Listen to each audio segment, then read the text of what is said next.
ما تيجي نعمله واحد اندومي خضار ونحط عليه صوابع جمبري متحمره في الفيجيتار. طب يلا بينا. خضار ونترسهم في الاخر شطه ونحط عليهم مرقه ناجي. كمل الفيديو لحد الاخر. بالنسبه ان الماما مش موجوده اليوم قررت اعمل واحد اندومي بالخضار. بس اعمل لايك واكسبلور بالحب. اول حاجه اخواتي واهم حاجه تصلي على النبي عليه افضل الصلاه والسلام. وبعد كده ندغدغوا كيس الاندومي. وبعد كده نفتح كيس الاندومي وننزل بيه في الكوبايه. واوعى تنسانا باللايك والاكسربورو. لايك واكسربورو بالحب بالحب يا جدعان.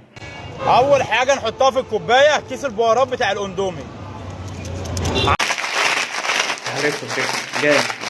وطبعا كان مننا في البيت بدل ما نجيب كوبايه هنجيب طبق نفضي فيه كيس الاندومي. كوب الاندومي كوب. هنحط شويه فلفل اسمر. هنحط شويه فلفل اسمر وشويه ملح من البحر الاحمر. بعد كده شويه ملح من البحر الاحمر. ومعلقه بهارات من الشرق الاوسط. ولقيت كيس فيجيتار في البيت طعمه حلو وريحته حلو قلت اما احط منه شويه. وبعد كده هنحط نص مرقه ناجي. كده شويه ماجي كفايه كده. وهنا بقى هننزل بالميه السخنه. ميه سخنه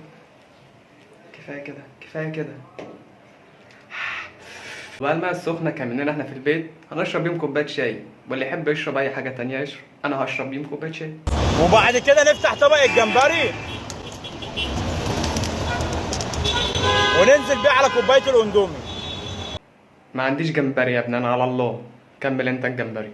واخر حاجه بقى هنترسوهم شطه اهو. معلقه شطه من الكبيره. عشاق الشطه يحضروا معايا في الفيديو ده. ولو بتحب الشطه حط انت شطه ماليش دعوه. حط انت. اهو يا اخواتي كوبايه اندومي خضار عليها جمبري هتخلي بقك شمبري وبربري. واللي ما عندوش جمبري يجرب البربري. انا ما اعرفش ايه البربري ده بس هو قال كده بربري. يا ريت الفيديو لو عجبك تعمل لايك واكسبلور وتعالوا شرفوني في الساعه فاكتوريا وانا عينيا الاتنين ليكوا واحلى مليون صباح عليكم.